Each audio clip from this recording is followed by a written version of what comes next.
the Pharisees, they said, Lord, show us a sign. Show us the sign. And Jesus said, I'm not going to give you a sign, but no, I'm going to give you the sign of Jonah. What was the sign of Jonah? Jonah was a rebellious and a reluctant prophet. God came to Jonah and told Jonah to go down to Nineveh, and I want you to preach the word to the Ninevites. Jonah said, no, I'm a racist. No, I don't like those Ninevites. No, I'm not going to Nineveh. I'm going to get on a boat and go to Tarshish. Jonah was a rebellious and a reluctant prophet, but God had such a plan for Jonah that Jonah couldn't run, Jonah couldn't hide. And I got a word for somebody right now that's trying to run, that's trying to hide from the things of God. God got a word for you. God got a work for you. It doesn't matter how you try to run, how you try to avoid it. God got a well for you that will consume you. See, your well might not be like Moby Dick, like Jonah had a well. Your well might be called death. Your well might be called sickness. Your well might be called disease. Your well might be called a bad relationship. Your well might be called a bad marriage. God knows how to consume you,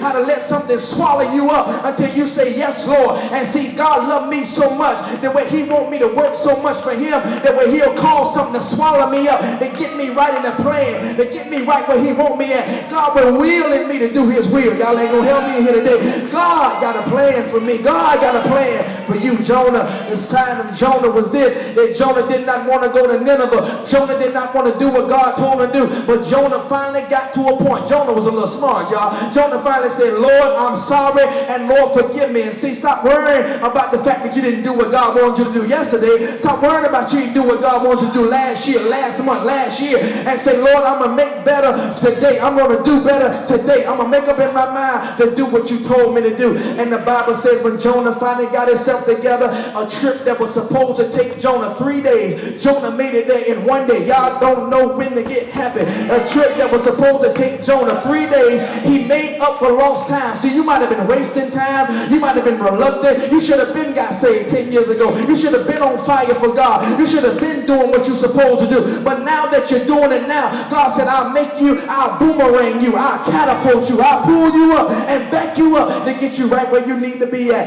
And so the Bible says when Jonah got there, he said 8 little words. Jonah had an 8-word sermon. All he said is, yet 40 days and Nineveh shall be overthrown. Only 8 little words. Wouldn't y'all be so happy in truth and love if I came in here and only said 8 words and that was a whole message? Wouldn't you be shouting, you'll be running, you'll be bucking, you'll say, preach, preacher, if all I said was 8 words? And God don't need all day. God don't need no paragraph. God don't need no essay. God don't need no theses to tell you what he need to do. All it takes is just 1 word, and God will give you 1 word, 8 little words, and the whole sentence repeated. I got to stop y'all.